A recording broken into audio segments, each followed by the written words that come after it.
जो झूठ बोलने वाले लोग हैं, यानी कि अवधेश प्रसाद जी जो यहाँ के सांसद हैं, जी रायपट्टी में गए थे कुछ दिन पहले, ये जी जी सांसद चुनाव से पहले जी जी कहा कि तुमको मैंने चावल दिया, आटा दिया, थरिया दिया, लोटा दिया, उसने उठा करके इनके फेंक दिया कि लियो है जगट तो रोज रोज यही कहा था।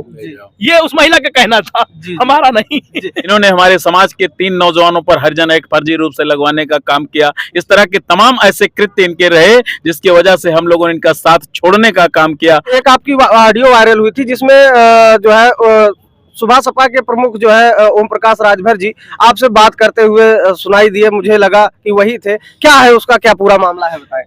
विचार यही है कि इनको हरा के भेजना है, अपनी ताकत का एहसास हम लोग दिलाएंगे और मिल्कीपुर की सड़कों पर इनको चलने नहीं देंगे। विधानसभा कहो थाना वाना गलती चला गए हो ना, इनका फोन कही किया तो मल लाठी इनके कहे से अगर आप इनके भरोसे पे चले गए थाने पे ना तो लाठी जरूर खाएंगे। जैसा कि नमस्कार, आप देख रहे हैं लोक बंधु लाइव और हम इस समय उपस्थित हैं उत्तर प्रदेश की विश्वविख्यात नगरी अयोध्या के मिल्कीपुर विधानसभा सीट पर। और यहाँ पर उपचुनाव होना है जिसको लेकर कहीं ना कहीं यहाँ का सियासी पारा काफी चढ़ा हुआ है और उठापटक की राजनीति चालू है। चाहे वो सत्ता पक्ष आप ले लीजिए, चाहे आप विपक्ष ले लीजिए, और तमाम जो छोटी छोटी पार्टियां हैं उनकी भी कहीं ना कहीं कवायद यहाँ पर तेज हो गई है। कहीं ना कहीं इस उपचुनाव को मिल्कीपुर के उपचुनाव को 2027 के विधानसभा चुनाव का सेमीफाइनल लोग कह रहे हैं और चर्चा इस बात की भी है कि कहीं ना कहीं ये काफी कुछ दिशा दशा 2027 की तय करेगा। ऐसे में हमारे साथ यहाँ के मिल्कीपुर के मशहूर समाज सेवी प्रदीप यादव जी और भैया राकेश चौरसिया जी उपस्थित हैं और इनसे हम तमाम सवालों के जवाब खोजने की कोशिश करते हैं कि क्या माहौल चल रहा है मिल्कीपुर का। सबसे पहले मेरा सवाल प्रदीप भैया से है, समाज सेवी जी से, कि क्या माहौल चल रहा है मिल्कीपुर की राजनीति का। देखिए, माहौल जो यहाँ पे चल रहा है, जो झूठ बोलने वाले लोग हैं, यानी कि अवधेश प्रसाद जी जो यहाँ के सांसद हैं, जी ठीक है, वैसे तो हम समाजवादी पार्टी से ही बिलोंग करते हैं, लेकिन इनकी नीतियों की वजह से हम लोग इनके विरोध में हैं। ठीक है, क्योंकि इनका जो कार्य है वो हमेशा झूठ बोलने का है, लोगों को फंसा करके, ठीक है, झूठ बोलते हैं और हम लोगों को भी जैसे राजनीति खत्म कर रहे हैं हम लोग की भी। तो भैया समाज सेवा के मामले में हम लोग तेज हैं, ठीक है, काम करते हैं, तो वो उसको खत्म करने के लिए, हम लोग को खत्म करने के लिए माननीय अखिलेश जी तक हम लोग ना पहुंच पाए, इसके लिए नीचे से काटते रहते हैं। जैसा कि मैं पहुंचा मिल्कीपुर विधानसभा सीट पर पहुंचा और लगातार मैंने लोगों के बीच में चर्चाएं सुनी। अगर यहाँ पर हम मिल्कीपुर की नहीं, पूरे फैजाबाद और पूरे पूर्वांचल की बात करें तो कहीं ना कहीं सबसे पहले अगर किसी दिग्गज नेता का नाम उभर के आता है, स्वर्गीय मित्रसेन यादव जी, जो कि यहाँ पर लगभग 6 से 7 बार विधायक रहे, 3 बार सांसद रहे। उनको तमाम आरोप लगते रहे हैं जो यहाँ के मौजूदा सांसद हैं या उनकी राजनीतियों को लेकर, कहीं ना कहीं यादव की उपेक्षा को लेकर आपका क्या मत है, क्या प्रतिक्रिया है जो आरोप लग रहे हैं। देखिए, इनका ये यादव ही नहीं, ये इनके जात बिरादरी की, पासी बिरादरी के जो लोग हैं, नए नए लड़के उभर रहे हैं, ठीक है, तैयारी कर रहे हैं, उनको भी दाबने का काम करते हैं। ऐसा नहीं है कि ये एक बिरादरी टारगेट करते हैं, ये अपने बिरादरी के लोगों को भी नहीं उठने देना चाहते। अगर किसी को उठाया है तो हमें बताने का काम करें। जैसा कि अभी बीच में खबरें आई कि जो है समाज जो यहाँ पर सूरज चौधरी नाम के नेता इनसे जुड़े हुए थे और वो उन्होंने पार्टी छोड़कर आजाद समाज पार्टी ज्वाइन कर ली। क्या कह रहा हूँ, सूरज चौधरी नहीं, हमारे साक्षात भैया बैठे हुए हैं राकेश चौरसिया जी, जो अपने पूरे समाज को लेकर के, ठीक है, 30,000 वोट चौरसिया का है, सभी को लेकर के, ठीक है, उनका नेतृत्व किया चौरसिया समाज का और इनके साथ जुड़े 22 में इनको विधायक बनाया और विधायक बनाने के बाद हम लोग भी थे, विधायक बनाए, विधायक बनाने के बाद ऐसा जो है किनारे किया सभी लोगों को, आपको क्या बताएं, साक्षात भैया बैठे हुए हैं। जी, तो जैसा कि इनकी जो राजनीति रही हो, चाहे वो अवधेश प्रसाद की रही हो, चाहे अभी आप सत्ता को कैसा देखते हैं, जैसे कि अभी जो मौजूदा सत्ता चल रही है उसको कैसे, सरकार को कैसे? भैया, सरकार से मेरा कोई लेना देना नहीं है, ठीक है, ना मैं भाजपा से लेना देना हमारा है कुछ, लेकिन ये है कि ये गलत कर रहे हैं लोगों के साथ। ये क्या करते हैं, किसी को अगर आग लगी, चावल दे दिए, बर्तन दे दिए, तो उसको बार बार कहने का काम करते, क्यों तुमको चावल दिया था, तुमको आटा दिया था। तो ये इस तरीके से इनकी राजनीति है और वो शर्मिंदा हो जाता है पूरे समाज के सामने। इनका काम ये है, उसको कोसते रहते हैं, तुमको मैंने दिया था कि नहीं दिया था, ये बताइए। अभी रायपट्टी में गए थे कुछ दिन पहले, ये सांसद चुनाव से पहले कहा कि तुमको मैंने चावल दिया, आटा दिया, थरिया दिया, लोटा दिया, उसने उठा करके इनके फेंक दिया कि लियो है जगट तो रोज रोज यही कहा था। ये उस महिला का कहना था, हमारा नहीं। जैसा कि अगर देखा जाए मिल्कीपुर की राजनीति में कहीं ना कहीं आप भी जिला पंचायत सदस्य हैं और एक प्रतिनिधित्व करते, चाहे वो एक क्षेत्र का ही, तो क्या लग रहा है इस बार मिल्कीपुर की जनता का दुख दर्द बांटने वाला कोई नेता आएगा या फिर जैसे ही चल रहा है ऐसे ही? भैया, अब ये सवाल हमारे भैया जी देंगे। जी, साथियों, जैसा कि मिल्कीपुर के राजनीति के बारे में आपने बात किया है, जी 2017 में मैं बसपा का चुनाव प्रभारी था और माननीय अवधेश प्रसाद जी को चुनाव हराने का काम किया था 20,000 वोटों से। जी इसके बाद अवधेश प्रसाद ने सारी समीक्षा कराया कि हमेशा जीतने वाले अवधेश प्रसाद चुनाव हारे कैसे। जी उस समीक्षा में जब आपके भाई राकेश चौरसिया का नाम निकल कर आया तो इन्होंने तमाम लोगों के माध्यम से हम पर दबाव बना करके और हमको समाजवादी पार्टी 2021 में ज्वाइन कराया। जी अखिलेश यादव जी से बहुत जब मैं भिड़ा तब मुलाकात इन्होंने कराई। अखिलेश जी से मैंने तमाम सवाल किए और उसके बाद अखिलेश जी ने कहा कि आपका सम्मान स्वाभिमान यहाँ पर सुरक्षित रहेगा, आपको हमारे पास आने की जरूरत नहीं रहेगी, आपके स्वाभिमान और सम्मान की रक्षा अवधेश प्रसाद जी करते रहेंगे। जी उस ईमानदारी अखिलेश यादव जी के कथनानुसार मैंने 2022 के चुनाव में 4 महीने इनके साथ लगातार मिल्कीपुर की धरती के प्रत्येक ग्राम सभा में जनसंपर्क करते हुए अपने चौरसिया समाज के 30,000 वोट बैंक को लेकर के मैंने समाजवादी पार्टी के इन प्रत्याशी अवधेश प्रसाद जी को जिताने का काम किया।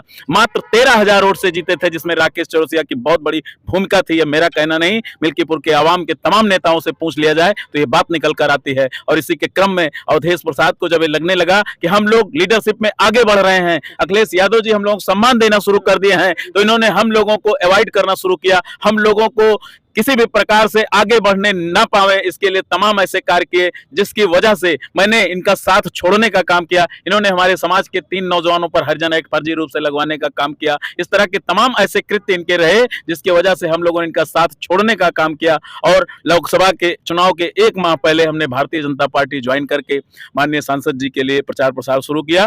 ठीक है, कोई बात ऐसी रही कि थोड़े वोटों से सांसद जी हार गए, लेकिन अयोध्या धाम में भगवान राम का विशाल मंदिर बना जिसको आज भी लाखों लाख लोग आकर के दर्शन कर रहे हैं। अयोध्या का चहुमुखी विकास हो रहा है, देख रहे हैं आप चारों तरफ बड़ी बड़ी सड़कें, बड़ी बड़ी व्यवस्थाएं सब चल रही हैं। इस प्रकार से आज जो चुनाव हुआ 2024 में तो लोगों ने इनको लोकसभा में किसी कारणवश चुनाव जिता लिया, लेकिन आज मिल्कीपुर ही नहीं पूरे जिले की जनता अवधेश प्रसाद से कट रही है। इसलिए कट रही है क्योंकि ये हमेशा मक्कारी की राजनीति करते हैं, झूठ की राजनीति करते हैं, फरेब करते हैं नौजवानों के कंधे पर हाथ रख के। इनकी जरूरत रहती है तो ये सबको गले लगा लेते हैं और इनकी जरूरत जैसे खत्म होती है सबको दरकिनार करने का काम करते हैं। तो हम नौजवान साथियों ने ये मुहिम छेड़ा है कि मिल्कीपुर के में इस बार मक्कारों को नहीं जिताया जाएगा, इस बार उस नेतृत्वकर्ता को यहाँ की जनता जिताएगी जो लोगों के साथ ईमानदारी से मिलता है, जुलता है, उनके सुख दुख में खड़ा होने का काम करता है। जी जैसा कि अब दूसरा सवाल मेरा प्रदीप भैया से है कि जैसा कि अभी एक आपकी ऑडियो वायरल हुई थी जिसमें जो है सुबह सपा के प्रमुख जो है ओम प्रकाश राजभर जी आपसे बात करते हुए सुनाई दिए, मुझे लगा कि वही थे। क्या है उसका, क्या पूरा मामला है, बताएं। देखिए, जब उन्होंने ये देखा कि एक इतना जो है समाज सेवी कार्यकर्ता इस रूप से काम करता है, लोगों के हित में काम करता है, हजारों लोग उसके फॉलोवर हैं, हजारों लोग उसके साथ हैं, ठीक है, तो उनको समझ में आया। क्योंकि उन्होंने कहा मैं मेहनती कार्यकर्ताओं का सम्मान करता हूँ, ठीक है। तो हमसे फोन किए, हमको कहा जी आप प्रदीप जी बोल रहे हैं, हमने कहा हाँ भाई बोल रहा हूँ। बोला ठीक है आपसे मिलूंगा मैं, लेकिन मैं किसी कारण बस मिल नहीं पाया उनसे, या ना मिलने की कोशिश की हमने, ठीक है, किसी कारण बस। तो क्या लग रहा है हमारे नेता अखिलेश यादव जी का कुछ वहाँ से मतलब आप जो है आप यहाँ से जो है कहीं ना कहीं आप दूसरे की तरफ आकर्षित हो रहे थे, लेकिन कुछ आश्वासन आपको मिला होगा तभी तो आप। और भैया ये सब भैया अवधेश प्रसाद है अगुवाई नहीं बढ़ाई दिया चाहते, ठीक है ना, ऐसा कटी है तो है कि तुम्हें कहा पता, हमें तो टिकटों नहीं दीन भैया जिला पंचायत का कहना, इसको आए इनके घर पे गए, माला पहरा दीन, लड्डू खवा दीन, सब कुछ कह दीन, उसके बाद टिकट जगजीवन प्रसाद का दे दीन।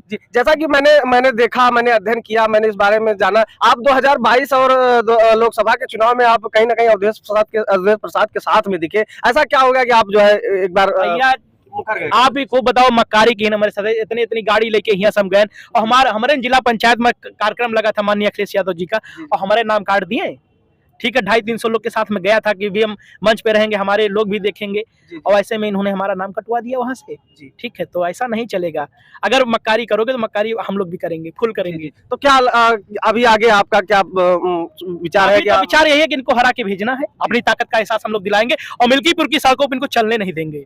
विधानसभा ये उपचुनाव होगा ना, चलने नहीं दूंगा सड़क पे इनको। चलिए, जैसा कि अभी कल जो है आपका वहाँ पे मंच पे नाम अनाउंस हुआ था कि आप जो है स्वागत करने आएंगे और आप वहाँ नहीं आए, तो इसके पीछे आप बताया कि क्या कारण रहा और क्या? अखिलेश जी का जो है थोड़ा सा आगे दिखाई देगा आपको, अभी मैं कुछ नहीं कहूंगा अपने मुंह से, लेकिन आगे दिखाई देगा कि हाँ जो है क्या था मामला। और हमें उनसे कोई माननीय राजभर जी ने हमसे फोन पे बात किया, हमारा सम्मान किया, इसके लिए उनको बहुत धन्यवाद है। लेकिन ये है कि अगर हमें सम्मान नहीं मिलेगा भैया तो कोई ना कोई रास्ता जरूर चुन लेंगे। जी जी, कहीं ना कहीं यहाँ पर लड़ाई अब अपने आत्मसम्मान बचाने की आ गई है, तो कहीं ना कहीं इसका प्रभाव, जैसे कि अभी जो मौजूदा स्थिति क्या है चुनाव की और राजनीति की मिल्कीपुर के खास तौर मौजूदा स्थिति यह है कि इनके सुपुत्र अजीत प्रसाद चुनाव लड़ रही हैं तो इनका 20,000 वोट से हरावा जाए, बहुत बड़ी बात ना कहा जाए, लेकिन भैया रोड पर इनका चलन है अब। ठीक है, तो मतलब आप मक्कारी किए हैं समाजवादी पार्टी, ठीक है, हम लोग हमारे साथ मक्कारी ये किए हैं, पार्टी नहीं मक्कारी की है। मतलब आप व्यक्तिगत पार्टी नहीं मक्कारी की, समाजवादी पार्टी मक्कारी नहीं की है, मक्कारी ये किए हैं। तो जब ये मक्कारी किए हैं तो भैया जाहिर सी बात है, यहाँ देखिए अम्मा की रसोई में हमारे कम 2-3 हजार लोग रहते हैं, कुछ जरूर करेंगे इनके लिए, मक्कारी इनकी नहीं चलने देंगे किसी और नौजवान साथियों के साथ, मक्कारी इनकी नहीं चलेगी। झूठ बोलते हैं, हेलो अरे हमने यहाँ फोन किया, अभी आप फोन करिए कि हमारा ये काम है, तो जानते क्या कहेंगे, हाँ हमने फोन कर दिया जी। और कहो थाना वाना गलती से चला गए हो ना, इनका फोन कहीं किया तो मल लाठी, इनके कहे से अगर आप इनके भरोसे पे चले गए थाने पे ना तो लाठी जरूर खाएंगे। जैसा कि आपने जो बताया उस हिसाब से कहीं ना कहीं करते नहीं है, फोन करते नहीं है, और जो कार्यकर्ता रहता है हमारे साथ सांसद जी हैं, सांसद जी फोन नहीं करते और ना इनके कहूँ सुनी जाए। इनके फैजाबाद अध्यक्ष जिला कहूँ सुनी तो नहीं जाता है, इनसे ज्यादा हमारे से बढ़िया काम करी थे।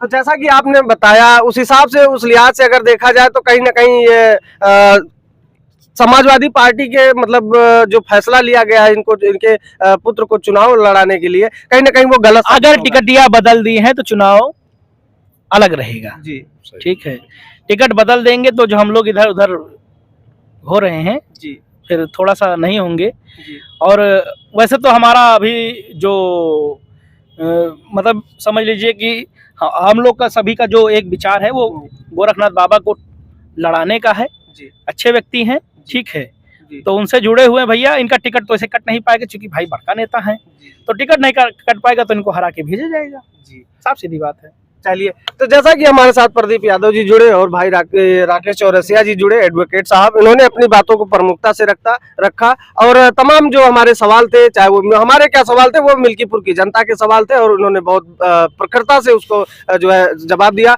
और तमाम मुद्दों को, तमाम जो यहाँ पर भ्रम टाइप का था उसको इन्होंने क्लियर किया। तो ऐसे तमाम राजनीतिक खबरों के लिए हमारे साथ जुड़े रहिए, देखते रहिए लोकबंधु लाइव। नमस्कार।